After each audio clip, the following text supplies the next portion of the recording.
വളരെ ഖേദത്തോടുകൂടി ഞാൻ ഈ വാർത്ത നിങ്ങളിലേക്ക് അറിയിക്കുകയാണ്. മറ്റാൾക്കാർ ആര് പറയുന്നതിലും മറ്റ് സോഷ്യൽ മീഡിയയിൽ വരുന്നതിന് മുന്നേ ഞാൻ തന്നെ എന്നെ അറിയാവുന്ന, എന്നെ സ്നേഹിക്കുന്ന, എന്നെ പ്രതീക്ഷിച്ചിരിക്കുന്ന ആൾക്കാരോട് ഈ വാർത്ത അറിയിക്കണം എന്നുള്ളതുകൊണ്ട് തന്നെയാണ് ഞാനിപ്പോൾ ഇങ്ങനെ ഒരു വീഡിയോ ചെയ്യുന്നത്.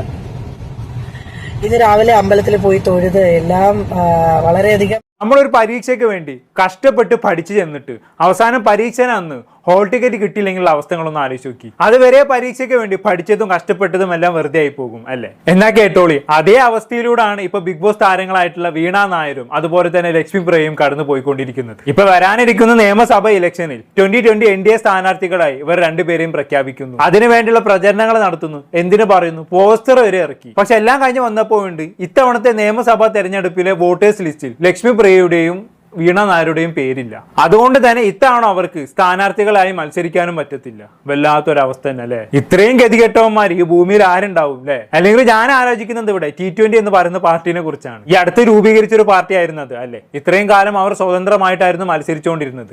പക്ഷെ 2026 ആയപ്പോ അവർ BJP-യിലേക്ക് അങ്ങ് ലയിച്ചു, അതല്ലെങ്കിൽ NDA-യിലേക്ക് അങ്ങ് ലയിച്ചു. എന്നിട്ട് ഒരു സഖ്യകക്ഷി രൂപീകരിച്ചതിന് ശേഷം ഇവർ ഇപ്രാവശ്യം ചെയ്ത പരിപാടി എന്താണ്? നാട്ടിലുള്ള സകലമാന സെലിബ്രിറ്റീസിനെ അങ്ങോട്ട് ചാക്കിട്ട് പിടിച്ച് അതിൽ അഖിൽമാരാർ തൊട്ട് ലക്ഷ്മി പ്രിയ വരെ വരുന്നുണ്ട് എന്നുള്ളതാണ്. നല്ല ക്യാഷ് എറിഞ്ഞിട്ടാണ് അവരെല്ലാം ചാക്കിട്ട് പിടിച്ചത് എന്നാണ് പറയപ്പെടുന്നത്. അത് പിന്നെ പരസ്യമായിട്ടുള്ള ഒരു രഹസ്യം തന്നെയാണ്. എന്തായാലും നല്ലൊരു തുക ഓഫർ ചെയ്തിട്ട് തന്നെയായിരിക്കണം ഈ 2020-കാര് ലക്ഷ്മി പ്രിയയും വീണ നായരെയും ഒക്കെ അവരുടെ പാർട്ടിയിലേക്ക് വലിച്ചത്. അതിൽ യാതൊരു സംശയവും വേണ്ട. പക്ഷെ എന്ത് തന്നെ ആയാലും ഒരാളെ സ്ഥാനാർത്ഥിയായി തിരഞ്ഞെടുക്കുന്ന സമയത്ത് അറ്റ്ലീസ്റ്റ് അവർ വോട്ടേഴ്സ് ലിസ്റ്റിലെങ്കിലും ഉണ്ടോ എന്ന് T20-കാർക്ക് നോക്കാമായിരുന്നു. എന്തായാലും ഇവിടെ തന്നെ വിസിബിൾ ആണ് ഈ പാർട്ടിക്കാര് എത്രത്തോളം അശ്രദ്ധയോട് കൂടിയാണ് കാര്യങ്ങൾ കൈകാര്യം ചെയ്യുന്നത് എന്നുള്ളത്. ഇവരെ സംബന്ധിച്ചിടത്തോളം ഇവർക്ക് വോട്ടേഴ്സ് ലിസ്റ്റിൽ പേരുണ്ടോ ഇല്ലെന്നൊന്നും നോക്കണ്ട. ഇവർക്ക് കുറച്ച് സെലിബ്രിറ്റീസിനെ അങ്ങ് സ്ഥാനാർത്ഥികളായി മത്സരിപ്പിക്കണം. അതിനുവേണ്ടി എന്തൊക്കെയോ ഇവർ കാണിച്ചു കൂട്ടുന്നുണ്ട്. എന്തായാലും ഏറ്റുമാനൂർ നിയോജക മണ്ഡലത്തിൽ മത്സരിക്കാൻ വേണ്ടിയിട്ടാണ് വീണ നായരെ ഈ പറഞ്ഞ T20-കാര് തെരഞ്ഞെടുത്തത്. അതുപോലെ തന്നെ ലക്ഷ്മി പ്രിയയെ തെരഞ്ഞെടുത്തത് പെരുമ്പാവൂരിൽ മത്സരിക്കാൻ വേണ്ടിയിട്ടാണ്. എന്തായാലും വീണ നായരെ ഏറ്റുമാനൂരിലേക്ക് തെരഞ്ഞെടുത്ത സമയത്ത് വീണ നായർ മാധ്യമങ്ങളെ കണ്ട് ചില കാര്യങ്ങൾ സംസാരിച്ചിട്ടുണ്ടായിരുന്നു. എന്റെ അമ്മോ, അത് കാണേണ്ടത് തന്നെയാണ്. നമ്മൾ എന്തായാലും ഒന്ന് കണ്ടോക്കാം.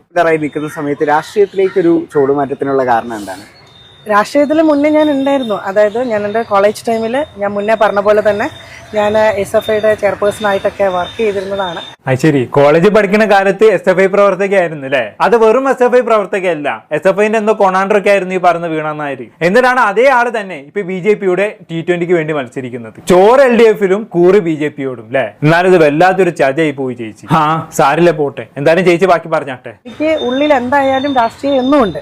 അത് ചേച്ചിയുടെ പ്രവർത്തനത്തിലൊന്നും കൃത്യമായിട്ട് മനസ്സിലാവുന്നുണ്ട്. ചേച്ചിനുള്ളിൽ ഇപ്പോഴും ഒരു രാഷ്ട്രീയക്കാർ ഒളിഞ്ഞു കിടപ്പുണ്ട് എന്നുള്ളത്. അതുകൊണ്ടാണല്ലോ നല്ലൊരു ഓഫർ വന്നപ്പോ ഇത്രയും കാലത്തെ രാഷ്ട്രീയ പ്രവർത്തനം മറന്ന് നേരെ BJP-യിലേക്ക് ചാടിയത്. ചേച്ചി നല്ലൊരു രാഷ്ട്രീയ പ്രവർത്തകയാണെന്ന് മനസ്സിലാക്കാൻ ഇതിനും വലിയ ഉദാഹരണം വേറെ ഇല്ല. കാരണം ഏറ്റവും നല്ല രാഷ്ട്രീയ പ്രവർത്തകൻ എന്ന് പറയുന്നത് ഏറ്റവും നന്നായി കട്ടുമുടിക്കാനും ഏറ്റവും നന്നായി കാല് മാറാനും അറിയാവുന്ന ഒരാളാവണമല്ലോ. എന്തായാലും ആ ക്വാളിറ്റി എന്തായാലും വീണ നായരിൽ വേണ്ട പോലെ ഉണ്ട്. ചേച്ചി എന്തായാലും ബാക്കി പറഞ്ഞാട്ടെ. അപ്പൊ ഇപ്പോ അതിനു വേണ്ടിയിട്ട് നമുക്ക് ഇങ്ങോട്ടേക്ക് തേടിയ ഒരു അവസരം വന്നപ്പോ അത് കറക്റ്റ് സമയമാണെന്ന് ഇപ്പൊ എനിക്ക് തോന്നി. അതെ, കറക്റ്റ് സമയമാണ്. വളരെ നല്ല സമയമാണ് ഇപ്പൊ ചേച്ചിന്റെ. തോന്നിയിട്ടൊന്നും കാര്യമില്ല ചേച്ചി. ചേച്ചിന്റെ സമയം ഇപ്പൊ കറക്റ്റ് ആയിട്ടില്ല. കറക്റ്റ് ആവണമെങ്കിൽ ആദ്യം വോട്ടേഴ്സ് ലിസ്റ്റിൽ പേര് വരണല്ലോ. എന്നാലല്ലേ ചേച്ചിക്ക് സ്ഥാനാർത്ഥിയായിട്ട് മത്സരിക്കാൻ പറ്റത്തുള്ളൂ. അപ്പോഴല്ലേ ചേച്ചി സമയം കറക്റ്റ് ആവത്തുള്ളൂ. എന്തായാലും സമയം കറക്റ്റ് ആകാൻ വേണ്ടി ചേച്ചി ഇനിയും ഒരുപാട് കാത്തിരിക്കേണ്ടി വരും. മിനിമം അടുത്ത ഇലക്ഷൻ വരെയെങ്കിലും ഒന്ന് ചേച്ചി കാത്തിരിക്കേണ്ടി വരും. എന്തായാലും കൊള്ളാം, ചേച്ചിയുടെ സമയം ബെസ്റ്റ് സമയം തന്നെ. ചേച്ചി ബാക്കി പറഞ്ഞെന്തായാലും. അപ്പം ഇപ്പൊ അതിന് വേണ്ടിയിട്ടുള്ള ഒരു റൈറ്റ് ടൈമാണ്. ചിലത് പറയത്തില്ലേ, ഒരു സമയം നമുക്ക് എപ്പോഴും നമുക്ക് കിട്ടണമെന്നില്ല സമയം. അപ്പോൾ ഇപ്പം അങ്ങനെ ഒരു സമയമാണ് വന്നേക്കുന്നത്. അതുകൊണ്ട് ഞാൻ പതിയെ ഏറ്റുമാനൂരപ്പൻ്റെ മണ്ണിൽ ഭഗവാനെ കണ്ട് തൊഴുത് ഇന്നിപ്പോ സ്റ്റാർട്ട് ചെയ്യാണ്. പക്ഷെ എന്ത് പറയാനാ ചേച്ചി, ഏറ്റുമാനൂരൊപ്പം വരെ ചേച്ചിയെ കൈവിട്ട് കളഞ്ഞല്ലോ. പാവം ചേച്ചി ഒരുപാട് പ്രതീക്ഷയോടെ അമ്പലത്തിലേക്ക് പോയി തൊഴുതിട്ടാണ് സ്ഥാനാർത്ഥിയാവാൻ നിന്നത്. എന്നിട്ടിപ്പോ സ്ഥാനാർത്ഥിയാവാൻ പോയിട്ട് വോട്ട് പോലും ചെയ്യാൻ പറ്റാത്ത അവസ്ഥയായി പോയി. ഇത്രയും ഗതികൊട്ടൊരവസ്ഥ വേറെ ആർക്കും കൊടുക്കല്ലേ ദൈവമേ. സാരല്ലേ ചേച്ചി, നമുക്ക് റെഡിയാക്കി എടുക്കാം. ചേച്ചി ഇപ്പൊ ചുവട് വെച്ചിട്ടല്ലേ ഉള്ളൂ, ഇനി മുന്നോട്ട് എത്ര കിടക്കുന്നു അല്ലേ? അതുകൊണ്ട് ചേച്ചി ഇതുകൊണ്ടൊന്നും തളരുത് ചേച്ചി. എന്തായാലും ചേച്ചി ബാക്കി പറഞ്ഞാട്ടെ. സ്വന്തം നാട് പ്രതിനിധീകരിച്ചാണ് വന്നേക്കുന്നത്. അപ്പൊ ഒരു നാട്ടുകാരി എന്നുള്ള നിലയിൽ ഇവിടുത്തെ സാഹചര്യവും പിന്നെ നാട്ടുകാർക്ക് എന്ത് വാഗ്ദാനമാണ് കൊടുക്കാനുള്ളത്? ഇപ്പോൾ ഞാൻ അയ്മനം പഞ്ചായത്തിൽ പരിപ്പിലാണ്. ഞാൻ വളശ്ശേരി ജനിച്ച് പരിപ്പിൽ വളർന്ന ഒരാളാണ്. എന്നെ സംബന്ധിച്ചിടത്തോളം ഇനിയും ഇപ്പോൾ എൻ്റെ ഇന്ന് മുതലുള്ള ദിവസങ്ങളിൽ ഞാൻ എല്ലാവരെയും നേരി കാണാൻ പോകുന്നുണ്ട്. ഏറ്റുമാനൂർ മുനിസിപ്പാലിറ്റിയും അതിനോടനുബന്ധിച്ചിട്ടുള്ള പഞ്ചായത്തുകളിലും എല്ലാം, ഏറ്റുമാനൂർ മണ്ഡലത്തിലെ ബാക്കിയുള്ള ഗ്രാമപഞ്ചായത്തുകളിലും വാർഡുകളിലും എല്ലാം ഞാൻ നേരിട്ട് ചെന്ന് അവരോട് കുറെ കാര്യങ്ങൾ സംസാരിക്കാനുണ്ട്. ഇനിയിപ്പോ ചേച്ചി അതിന് മെനക്കെടണമെന്നൊന്നുമില്ല. ഇപ്പൊ ചേച്ചിക്ക് പകരം വേറെ ആൾ അവർ നിശ്ചയിച്ചിട്ടുണ്ടാകും. വേണമെങ്കിൽ സ്ഥാനാർത്ഥിയായിട്ട് നിശ്ചയിച്ച പുതിയ ആൾക്ക് വേണ്ടി ചേച്ചിക്ക് വോട്ട് ചോദിച്ചു ചെല്ലാം, അവർക്കൊരു സപ്പോർട്ടും ആവും. പക്ഷേ ഈ വോട്ട് ചോദിച്ചു ചെല്ലുന്ന വീട്ടുകളിലെല്ലാം നിനക്ക് വോട്ടുണ്ടോടി എന്ന് ഈ വീട്ടുകാർക്ക് തിരിച്ചു ചോദിച്ചു കഴിഞ്ഞാണെങ്കിൽ ചേച്ചി പെടും. അത്രയേ ഉള്ളൂ. ഇതൊരു ഗതികെട്ട അവസ്ഥയാണല്ലേ ചേച്ചി. ബാക്കി പറഞ്ഞാലും ഇതിനകത്ത് വാഗ്ദാനങ്ങൾക്കപ്പുറം ഒരു ഷുവർട്ടിയാണ് എനിക്ക് പറയാനുള്ളത്. 2020 എന്ന് പറയുന്ന 2020 മോഡൽ കിഴക്കമ്പലം, അത് എന്തുമാത്രം ആൾക്കാർക്ക് അതിനെപ്പറ്റി കൂടുതലായിട്ട് അറിയുമെന്ന് എനിക്കറിയില്ല. അങ്ങനെ ഒരു മോഡൽ പദ്ധതി അത് വളരെ സക്സസ്ഫുൾ ആയിട്ട് അവരുടെ ഭക്ഷ്യസുരക്ഷയും സാധാരണ ജനങ്ങളുടെ ഭക്ഷ്യസുരക്ഷയും നിങ്ങൾക്ക് എല്ലാ രീതിയിലുമുള്ള വികസനവും എല്ലാം കൂടെ ചേർന്നിട്ടുള്ളൊരു പദ്ധതിയാണ്. ആ പദ്ധതി ഓരോ ഗ്രാമപഞ്ചായത്തിലും നമ്മൾ ആ പദ്ധതി ഉണ്ടാക്കുക എന്നുള്ളതാണ് ശരിയായിട്ടുള്ള ഞങ്ങളുടെ വാഗ്ദാനം. അത് ശരിക്കും നിങ്ങൾ വാഗ്ദാനം എന്ന് ചോദിച്ചുകൊണ്ടാണ് ആ വാക്ക് ഞാൻ എടുക്കുന്നത്. ശരിക്കും വാഗ്ദാനമല്ല, നമ്മൾ ഇതിലേക്ക് ഇറങ്ങിക്കഴിഞ്ഞാൽ നമ്മൾ അവർക്ക് വേണ്ടി നിൽക്കണം. കാരണം അവരാണ് ശരിക്കും മെയിൻ ആൾക്കാർ, നമ്മുടെ ജനങ്ങളാണ് മെയിൻ ആൾക്കാർ. അവരുടെ നികുതി അടച്ച കാശ് കൊണ്ടാണ് ഓരോ കാര്യങ്ങളും ചെയ്തുകൊണ്ടിരിക്കുന്നത്.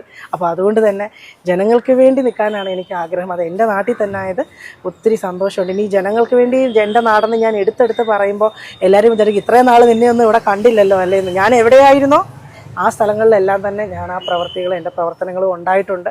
ഞാൻ കോട്ടയം ജില്ലയിൽ തന്നെ ഉണ്ടായിരുന്നു, ചങ്ങനാശ്ശേരിയിൽ ഉണ്ടായിരുന്നു. അവിടെയുള്ള കാര്യങ്ങളും അതിനുശേഷം ഞാൻ എവിടെയൊക്കെ ആയിരുന്നു അവിടെയൊക്കെ എൻ്റെ പ്രവർത്തനങ്ങളെല്ലാം ഒരു പാർട്ടിയുടെയും പിന്തുണ ഇല്ലാതെ പ്രവർത്തനങ്ങളെല്ലാം നടന്നുകൊണ്ടേയിരുന്നു.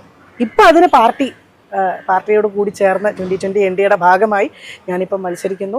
ശരി, എന്ത് പ്രവർത്തിച്ചു എന്നാ ചേച്ചി പറയുന്നത്? അങ്ങോട്ട് മനസ്സിലാവുന്നില്ല. പറഞ്ഞു കേട്ടില്ലേ, ഞാൻ എവിടെയായിരുന്നു അവിടെയെല്ലാം പൊതുജനങ്ങൾക്കിടയിൽ കയറിയിരുന്ന് പ്രവർത്തിച്ചിരുന്നു എന്നൊക്കെ. ഒലക്കാണ്. ഇത്രയും കാലം സ്വന്തം കാര്യം നോക്കി സ്വന്തം ജീവിതം നോക്കി ജീവിച്ച ആളാണ്. കുറെ സീരിയൽ ചെയ്തു, കുറച്ച് സിനിമകൾ ചെയ്തു, അതിന്റെ ഇടയ്ക്ക് ബിഗ് ബോസിൽ പോയി. അത് കാരണം ജനങ്ങൾക്കിടയിൽ കുറച്ച് അറിയപ്പെട്ടു. ഇത്രയും കാര്യങ്ങൾ ചെയ്തു എന്നല്ലാതെ നിങ്ങൾ ഈ കാര്യത്തിനിടയ്ക്ക് എന്ത് പൊതുപ്രവർത്തനമാണ് ചേച്ചി കാഴ്ചവെച്ചത്? അതൊന്ന് പറഞ്ഞു തന്നാട്ടെ. അല്ലെ, ഞാൻ ഇന്നേ വരെ നിങ്ങൾ പൊതുജനങ്ങൾക്കിടയിൽ ഇറങ്ങി പ്രവർത്തിക്കുന്നത് എവിടെയും കണ്ടിട്ടില്ല, അതുകൊണ്ട് പറഞ്ഞതാണ്. ഇനി ഞാൻ പറഞ്ഞതിൽ തെറ്റുണ്ടെങ്കിൽ എന്റെ വീഡിയോ കാണുന്ന ആരെങ്കിലും ഉണ്ടെങ്കിൽ എനിക്കത് തിരുത്തി തരണം. ഉള്ളത് പറയാലോ, ഇവർ ഇന്നേ വരെ പൊതുജനങ്ങൾക്കിടയിൽ ഇറങ്ങി ഒന്നും പ്രവർത്തിച്ചിട്ടില്ല, സ്വന്തം കാര്യം നോക്കി ജീവിച്ച പെണ്ണാണ്. അതിനിടയിലാണ് 2020 NDAയിൽ നിന്നും സ്ഥാനാർത്ഥിയായി മത്സരിക്കാൻ നല്ലൊരു തുക ഓഫർ വരുന്നതും അതിനുവേണ്ടി ഇവർ തയ്യാറാവുന്നതും. അതാണ് അവിടെ സംഭവിച്ചത്. അല്ലാതെ ഇവർ പറയുന്ന പോലെ ഞാൻ എവിടെയായിരുന്നോ അവിടെ ഞാൻ നന്നായി പ്രവർത്തിച്ചിരുന്നു, അന്ന് പാർട്ടിയുടെ പിന്തുണയില്ല, ഇപ്പൊ ഞാൻ പാർട്ടിയുടെ പിന്തുണയോട് കൂടി പ്രവർത്തിച്ചിരുന്നു എന്നൊന്നും തട്ടിവിടുന്ന പോലെയുള്ള കാര്യങ്ങൾ. ഇവരുടെ നാട്ടിൽ പോയി ചോദിച്ചാൽ അറിയാം ഇവർ ഇത്രയും കാലം ജനങ്ങൾക്കിടയിൽ ഇറങ്ങി പ്രവർത്തിച്ചിരുന്നോ ഇല്ലയോ എന്നുള്ളത്. തട്ടി വിടണ്ട അങ്ങോട്ട്. എന്തായാലും ഇത്രയും ആയ സ്ഥിതിക്ക് വീണ നായരുടെ പേര് വോട്ടേഴ്സ് ലിസ്റ്റിൽ നിന്ന് പോയത് എന്തുകൊണ്ട് നന്നായി. കാരണം മത്സരിക്കാൻ തുടങ്ങിയില്ല, അപ്പോഴേക്കും തള്ളോട് തള്ളാണ്. ഇനിയിപ്പോ സ്ഥാനാർത്ഥിയും കൂടെ ആയിരുന്നെങ്കിൽ അവസ്ഥ ഒന്ന് ആലോചിച്ച് നോക്കി.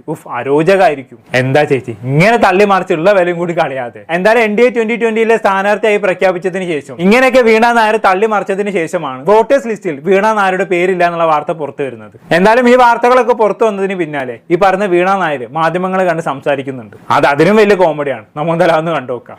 ഇനി പൊതുപ്രവർത്തന രംഗത്ത് എങ്ങനെയായിരിക്കും സജീവമായിരിക്കും? ഞാനത് മുന്നേ ഇപ്പോൾ പല വന്ന എന്താ മാധ്യമങ്ങളോട് ഞാൻ പറഞ്ഞു, ഇവിടെ ഇപ്പം ഞാൻ എന്തായാലും പബ്ലിക്കലി ഞാൻ അനൗൺസ് ചെയ്തതാണ് 2020 NDAയുടെ ഭാഗമായിട്ട് ഇവിടെ നിൽക്കാൻ ഞാൻ തീരുമാനിച്ചത്. ഇനി മുന്നോട്ട് ഇവിടെ ആര് വന്നാലും അവരുടെ കൂടെ പ്രചാരണത്തിന് പറ്റുന്ന സമയത്ത്, അതിപ്പം റോഡ് ഷോസ് പോലെയുള്ളതെല്ലാം പ്ലാൻ ചെയ്യുന്നുണ്ടായിരുന്നു ഓൾറെഡി, എനിക്കറിയാം അതിൻ്റെ കാര്യങ്ങളൊക്കെ. അപ്പോൾ അതിനകത്ത് ഞാൻ ഉണ്ടാവും. ഉണ്ടായാ മതി. പാവം ചേച്ചിക്ക് വേണ്ടി നടത്തേണ്ട റോഡ് ഷോ ആയിരുന്നു, ഇതിപ്പോ മറ്റാർക്കോ വേണ്ടി നടത്തേണ്ട പോലെ ആയില്ലേ. സാറില്ലേ ചേച്ചി, പ്രശ്നമാക്കണ്ട, നമുക്ക് അടുത്ത തവണ നോക്കാം. ചേച്ചിയുടെ സങ്കടം നമുക്ക് നല്ലോണം മനസ്സിലാകും. പക്ഷെ എന്ത് ചെയ്യാനാകും, വോട്ടേഴ്സ് ലിസ്റ്റിൽ പേര് വരണ്ടേ. ചേച്ചി എന്നാലും ബാക്കി പറഞ്ഞാലും പങ്കാളിയാകുമ്പോ ഇത്രയും കാലത്തിനിടയിൽ വോട്ട് ചേർത്തില്ല എന്ന് പറഞ്ഞ വലിയൊരു പോരായ്മ നിങ്ങൾ കൈരളിയാ അല്ലേ കണ്ടുപിടിച്ചു. അത് പ്രത്യേകിച്ച് ആ ചോദ്യം കേൾക്കുമ്പോൾ നമുക്ക് മനസ്സിലാവും. അല്ല, എനിക്ക് അതിനകത്ത് എനിക്ക് വോട്ട് ചെയ്യാൻ തോന്നിയ വർഷമാണ് ഞാൻ വോട്ട് ചെയ്തത്. അത് എനിക്ക് വോട്ട് ചെയ്യാൻ തോന്നുന്ന സമയത്ത് ഞാൻ വോട്ട് ചെയ്താൽ പോരെ, അതിന് മുന്നേ എന്തിനാണ് ഞാൻ വോട്ട് ചെയ്യുന്നത്?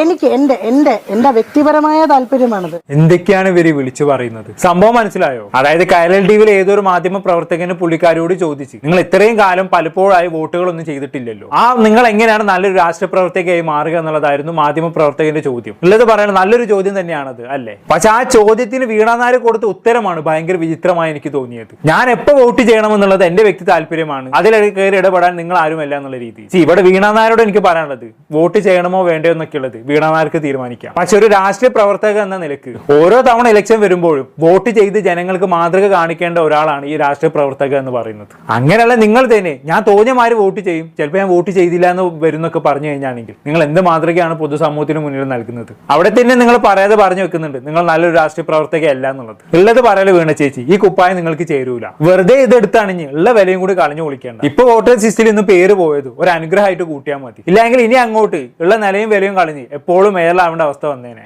എന്തായാലും ഇതിനെല്ലാം എടുക്ക് ഇതേ വീണ നായർ തന്നെ ഇൻസ്റ്റാഗ്രാമിൽ ഒരു ലൈവ് വീഡിയോ ചെയ്തിട്ടുണ്ടായിരുന്നു കേട്ടോ. നമ്മൾ ഇതെല്ലാം കണ്ടോക്കാം. നമസ്കാരം, ഞാൻ വീണയാണ്. ഈ വരുന്ന നിയമസഭാ ഇലക്ഷനിൽ ഏറ്റുമാനൂർ മണ്ഡലത്തെ പ്രതിനിധീകരിച്ച് 2020 NDAയുടെ സ്ഥാനാർത്ഥിയായിട്ട് ഞാൻ മത്സരിക്കാൻ തയ്യാറെടുത്തിരിക്കുകയായിരുന്നു. വളരെ ഖേദത്തോടുകൂടി ഞാൻ ഈ വാർത്ത നിങ്ങളിലേക്ക് അറിയിക്കുകയാണ്. മറ്റാൾക്കാർ ആര് പറയുന്നതിലും മറ്റ് സോഷ്യൽ മീഡിയയിൽ വരുന്നതിന് മുന്നേ ഞാൻ തന്നെ എന്നെ അറിയാവുന്ന, എന്നെ സ്നേഹിക്കുന്ന, എന്നെ പ്രതീക്ഷിച്ചിരിക്കുന്ന ആൾക്കാരോട് ഈ വാർത്ത അറിയിക്കണം എന്നുള്ളതുകൊണ്ട് തന്നെയാണ് ഞാനിപ്പോൾ ഇങ്ങനെ ഒരു വീഡിയോ ചെയ്യുന്നത്. ഇന്ന് രാവിലെ അമ്പലത്തിൽ പോയി തൊഴുത് എല്ലാം വളരെയധികം എന്താ പറയുക പ്രതീക്ഷയോടുകൂടി തന്നെയാണ് ഞാൻ ഇവിടെ ഏറ്റുമാനൂർ മണ്ഡലത്തിലെത്തിയതും പിന്നെ 2020 ആൾക്കാരെ കാണുന്നതും BJPയുടെ ആൾക്കാരെ കാണുന്നതുമല്ല. അപ്പോഴാണ് ഞാൻ ഓൾറെഡി എൻ്റെ വോട്ടർ ലിസ്റ്റിൽ എൻ്റെ പേര് ആഡ് ചെയ്യാൻ വേണ്ടി കൊടുത്തിരുന്നത്. അപ്രൂവൽ ആയിട്ടില്ല എന്നുള്ള കാര്യം ഞാൻ അറിയുന്നത്. അത് വളരെ വേദനിപ്പിക്കുന്ന ഒരു കാര്യം തന്നെയാണ്. നമ്മൾ പേര് കൊടുത്ത് ഞാൻ കാൻഡിഡേറ്റ് ആണെന്ന് അറിഞ്ഞതിന് ശേഷം ഇതിന്റെ കാര്യങ്ങളെല്ലാം നമ്മൾ ചെയ്തിരുന്നു. പക്ഷെ ഡേറ്റ് 15-ാം തീയതി വരെ ആയിരുന്നു എന്നുള്ളത് വളരെ വൈകിയാണ് ഞാൻ അറിയുന്നത്. ശരിക്കും പറഞ്ഞാൽ ഇന്നാണ് അത് കറക്റ്റായിട്ട് ഞാൻ അറിയുന്നത് എന്ന് പറയുന്നതായിരിക്കും സത്യം. ഇന്നലെ വൈകിട്ട് മുതൽ ഇന്ന് ഈ ഒരു സമയം വരെ BLO സ്മിത ചേച്ചി ആയിക്കോട്ടെ, പ്രസന്നകുമാരി ടീച്ചർ ആയിക്കോട്ടെ, ഇതെല്ലാം ചങ്ങനാശ്ശേരിയിലുള്ളവരാണ്. ഇതിനു മുന്നേ ഞാൻ വോട്ട് ചെയ്തിട്ടുള്ളത് ചങ്ങനാശ്ശേരിയിലാണ്. അപ്പോൾ അതുകൊണ്ട് അതിന്റെ അടിസ്ഥാനത്തിലാണ് അവിടെ നിന്ന് നമ്മൾ ഇതിന്റെ കാര്യങ്ങളെല്ലാം ചെയ്ത് എന്റെ അഡ്രസ്സിലൊരു ചേഞ്ച് ഒക്കെ സംഭവിച്ചിരുന്നു. അപ്പോൾ വീണ്ടും ഞാൻ ഒന്നേന്ന് ഇതിന്റെ കാര്യങ്ങളെല്ലാം ചെയ്തപ്പോൾ വന്ന കറക്ഷനാണ് പറ്റിപ്പോയത്. ഡിലേ ആണ്, ഡേറ്റിന്റെ ഡിലേ കൊണ്ടാണ് ഇങ്ങനെ സംഭവിച്ചത്. കാരണം ഇത് കൊടുത്തു കഴിഞ്ഞാൽ 7 ദിവസം എടുക്കും ഇതിന്റെ എൻറോൾ നമ്പറും കാര്യങ്ങളും എല്ലാം ഓക്കെ ആയിട്ട് വരാൻ വേണ്ടിയിട്ട്, വോട്ടർ ലിസ്റ്റിൽ പേര് വരാൻ വേണ്ടിയിട്ട്. അപ്പോൾ അത് വരുമ്പോൾ ഏകദേശം 23-ാം തീയതി, അതായത് നോമിനേഷൻ കൊടുക്കേണ്ട ദിവസം കഴിഞ്ഞിരിക്കും. അപ്പൊ അങ്ങനെ വരുമ്പോഴത്തേക്കിനും അത് ഒരുപാട് പ്രശ്നങ്ങളിലേക്ക് നോമിനേഷൻ കൊടുക്കുന്നത് നമ്മുടെ എല്ലാം തള്ളിപ്പോവാനും എല്ലാ സാധ്യതകൾ ഒത്തിരിയാണ്. ചിലപ്പോൾ ഇതെല്ലാം കഴിഞ്ഞ് വരുമ്പം എല്ലാം റെഡി ആവുമായിരിക്കും. പക്ഷെ അത് നമുക്ക് പറയാൻ പറ്റില്ല. ഉറപ്പില്ലാതെ നമുക്ക് അങ്ങനെ ഒരു വലിയൊരു പ്രസ്ഥാനത്തിന്റെ കൂടെ നിന്ന് നമുക്ക് മത്സരിക്കാൻ സാധിക്കുന്നതല്ല. അപ്പൊ അതുകൊണ്ട് തന്നെ അതിന്റെ കൂടെ ഇന്നിപ്പോ കളക്ടറിനെ വരെ കണ്ടിട്ടെന്ന് പറയുന്നത്. കളക്ടർ മാത്രമല്ല, ഇലക്ഷന്റെ ഒരു ഹെഡ്, അദ്ദേഹത്തെയും എല്ലാം കണ്ടിട്ടാണ് ഞാനിപ്പോ തിരിച്ചു പോകുന്നത്. ഇപ്പൊ ഏറ്റുമാനൂരേക്ക് തന്നെ ഞാൻ പോകുന്നത്. അതിപ്പോ ARO മുതൽ ERO എല്ലാവരും, ഡെപ്യൂട്ടി കളക്ടർ എല്ലാവരെയും കണ്ട് ഇതിന്റെ സാധ്യതകൾ അങ്ങേയറ്റം ഞാൻ പരിശോധിച്ചിരുന്നു. അതൊരിക്കലും പറ്റത്തില്ല എന്നവർ പറഞ്ഞു. അവർക്ക് ലിമിറ്റേഷൻസ് ഉണ്ടാവാം, അല്ലെങ്കിൽ മറ്റ് പ്രഷറുകൾ ഉണ്ടാവാം, മറ്റ് പൊളിറ്റിക്കൽ പ്രഷറുകൾ ഉണ്ടാവാം. എന്തായാൽ കൂടെ വേണമെങ്കിൽ ചിലപ്പോൾ ഒരുപക്ഷെ ചെയ്തു തരാൻ പറ്റുന്ന കാര്യമായിരിക്കാം. പക്ഷെ അത് നടന്നില്ല. അപ്പൊ അതിന്റെ ഒരു വിഷമവും ഖേദവും ഒക്കെ എനിക്കുണ്ട്. കാരണം ഞാൻ അത്രയും ആത്മാർത്ഥമായിട്ട് ആഗ്രഹിച്ച് വന്ന ഞാൻ തെരഞ്ഞെടുത്ത ഒരു തെരഞ്ഞെടുത്ത തീരുമാനം തന്നെ ഞാൻ പറയാം. അപ്പോ എനിക്കിത്ര മാത്രമേ പറയാനുള്ളൂ. ഇത് കണ്ടുകൊണ്ടിരിക്കുന്ന ഏറ്റുമാനൂരുള്ള എല്ലാവരോടും ഇത്ര മാത്രമേ പറയാനുള്ളൂ. നിങ്ങളുടെ എല്ലാ ആവശ്യത്തിനും നിങ്ങൾക്ക് ഒരു വെളിപ്പാടകലെ ഒരു കോളില് ഞാൻ ഉണ്ടാവും. എന്താവശ്യത്തിനും എന്ത് കാര്യത്തിനും എന്നെ സമീപിക്കാം. ഞാൻ ഉറപ്പായിട്ട് നിങ്ങളുടെ കൂടെ തന്നെ ഉണ്ടാവും. ഇനി ഇവിടെ തന്നെ ഉണ്ടാവും. അതിന് യാതൊരു മാറ്റവുമില്ല. ഇതുവരെ സപ്പോർട്ട് ചെയ്തതുപോലെ ഇനി സപ്പോർട്ട് ചെയ്യണം. 2020 NDAയ്ക്കൊപ്പം തന്നെ അല്ലാത്ത രീതിയിൽ സപ്പോർട്ട് ചെയ്ത് ഞാനുണ്ടാവും. Thank you.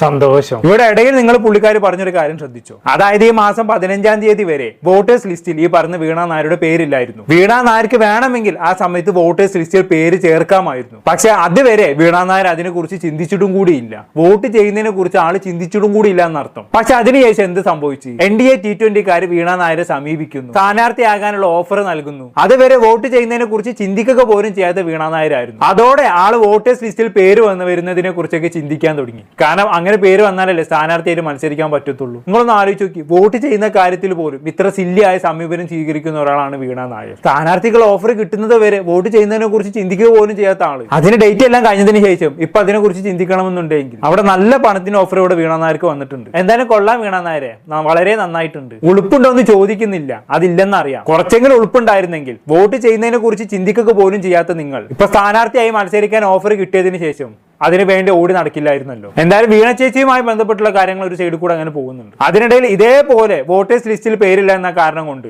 സ്ഥാനാർത്ഥിയായി മത്സരിക്കാൻ പറ്റാത്ത ഒരാളും കൂടി ഉണ്ടായിരുന്നല്ലോ. ആരാണ് അത്? വണ്ണന്റെ ഉള്ളിൽ ലക്ഷ്മിപ്രിയ. ലക്ഷ്മിപ്രിയ എവിടെയായിരുന്നു മത്സരിക്കാൻ നിന്നിരുന്നത്? പെരുമ്പാവൂരിൽ അല്ലേ. എന്തായാലും പെരുമ്പാവൂരിൽ സ്ഥാനാർത്ഥിയായി തെരഞ്ഞെടുത്ത സമയത്ത് ഈ പറഞ്ഞ ലക്ഷ്മിപ്രിയ ചില കാര്യങ്ങൾ പറഞ്ഞിട്ടുണ്ടായിരുന്നു. അത് മുട്ടൻ കോമഡി ആയിരുന്നു. നമുക്ക് തരാൻ കൂടി കണ്ടുനോക്കാം. പെരുമ്പാവൂരിൽ 2020 സ്ഥാനാർത്ഥി നടി ലക്ഷ്മിപ്രിയയാണ്. ലക്ഷ്മി ഇപ്പോൾ 24-നൊപ്പം ചേരുകയാണ്. അപ്പോൾ എത്രത്തോളം ഒരു ആത്മവിശ്വാസത്തിലാണ് പെരുമ്പാവൂരിലേക്ക് ഇനി എത്തുകയാണ് അല്ലേ? അതെ, 100% ആത്മവിശ്വാസമുണ്ട്. പെരുമ്പാവൂർ എന്ന് പറയുന്നത് എന്റെ തൊട്ട അയൽപക്കത്തുള്ള സ്ഥലമാണ്. പെരുമ്പാവൂരത്തെ ഓൾമോസ്റ്റ് പ്രശ്നങ്ങളും എനിക്കറിയാം. നിരന്തരം കണ്ടുകൊണ്ടും സംവദിച്ചുകൊണ്ടും ഇരിക്കുന്നതാണ്. അതുകൊണ്ട് എനിക്കങ്ങനെ ഒരു തൃപ്പൂണിത്തുറയിൽ അല്ലാന്നൊരു തോന്നലില്ല. അതേപോലെ തന്നെയാണ് എനിക്ക് ഒരു കാര്യമായി കഴിഞ്ഞു. അതെ, മനസ്സുകൊണ്ട്. അതിൽ തന്നെ ഇപ്പോ BJP-യുടെ വേദിയിൽ പലപ്പോഴും കണ്ടിട്ടുണ്ട്. അപ്പോൾ ഒരു BJP സ്ഥാനാർത്ഥിയൊക്കെ ആയിട്ട് വരുമെന്നുള്ളതാണ് പല ഘട്ടങ്ങളിലും കരുതിയിരുന്നത്. ഇത് പെട്ടെന്നൊരു മാറ്റം. അതായത് BJP വിളിക്കുന്ന സമയത്തൊക്കെ മകള് ചെറുതായതുകൊണ്ടാണ് ഞാൻ മത്സരിക്കാതിരുന്നത്.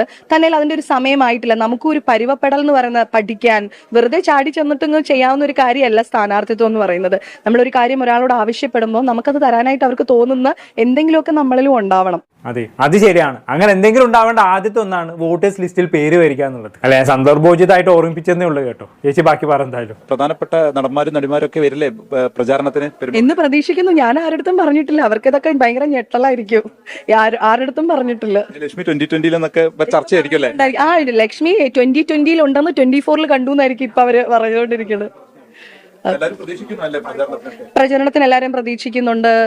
എന്താ പറയാ, പിന്നെ നമ്മൾ ലാലേട്ടനും ജയറാമേട്ടനും എന്താ പറയാ, മമ്മൂക്കയും സിദ്ദിഖയും ദിലീപേട്ടനും ഒക്കെ വരണം എന്നാണ് എന്റെ ആഗ്രഹം.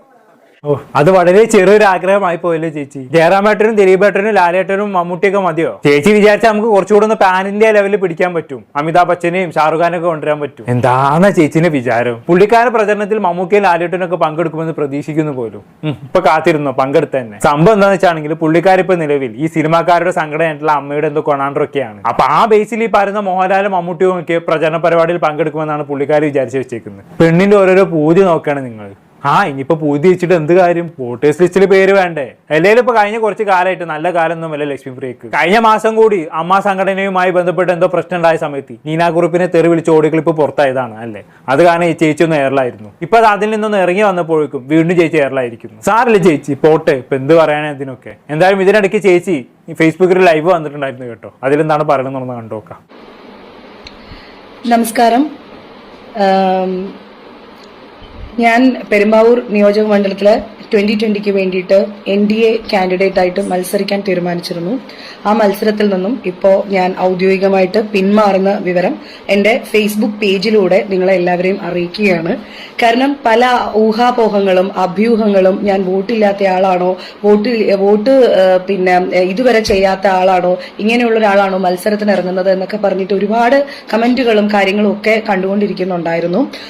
വോട്ടില്ല എന്നത് ശരിയാണ്. കാരണം അത് പിന്നെ ഒരു അഡ്രസ് ചേഞ്ചുമായിട്ട് ബന്ധപ്പെട്ടിട്ടുള്ള ഒരു ടെക്നിക്കൽ എറർ കൊണ്ട് സംഭവിച്ച ഒരു കാര്യമാണ്. 18 വയസ്സ് പൂർത്തിയായ കാലം മുതൽ ഇക്കഴിഞ്ഞ പഞ്ചായത്ത് ഇലക്ഷന് വരെ തൃക്കാക്കരയിൽ വോട്ട് ചെയ്ത ഒരു വ്യക്തി തന്നെയാണ് ഞാൻ. ഇനിയിപ്പോ എന്തൊക്കെ ഇത്രയും കാലം വോട്ട് ചെയ്തെന്ന് പറഞ്ഞിട്ട് എന്താ കാര്യം? ഇത്തവണത്തെ വോട്ടേഴ്സ് ലിസ്റ്റിൽ ചേച്ചില്ലല്ലോ. അപ്പൊ പിന്നെ പുരാതന ഇച്ചിരി പറഞ്ഞിട്ടൊന്നും കാര്യമില്ല ചേച്ചി. മുമ്പ് ഞാൻ എങ്ങനെയായിരുന്നു, മുമ്പ് ഇങ്ങനെയായിരുന്നു, ഇന്നേ വരെ ഒരു വോട്ട് ഞാൻ മിസ്സാക്കിയിട്ടില്ല എന്നൊക്കെ പറഞ്ഞിട്ട് എന്താ കാര്യം? ഇത്തവണ വോട്ടേഴ്സ് ലിസ്റ്റിൽ പേര് വന്നോ? ഇല്ലല്ലോ. പിന്നെ എന്തൊക്കെ പറഞ്ഞിട്ടും കാര്യമില്ല. എന്തായാലും സാരല്ലേ ചേച്ചി, തുടങ്ങിയിട്ടല്ലേ ഉള്ളൂ. ഇനിയും ഇലക്ഷൻസ് ഒരുപാട് വരാൻ കിടക്കല്ലേ. അടുത്തേ നമുക്ക് മത്സരിക്കാം. എന്തായാലും കൊള്ളാം. കൂടുതലൊന്നും ഞാൻ പറയുന്നില്ല. എന്താണ് നിങ്ങൾക്ക് തോന്നുന്നത് താഴെ കമന്റ് ബോക്സിൽ രേഖപ്പെടുത്തുമല്ലോ. അടുത്തൊരു ടോപ്പിക്കുമായി കാണാം.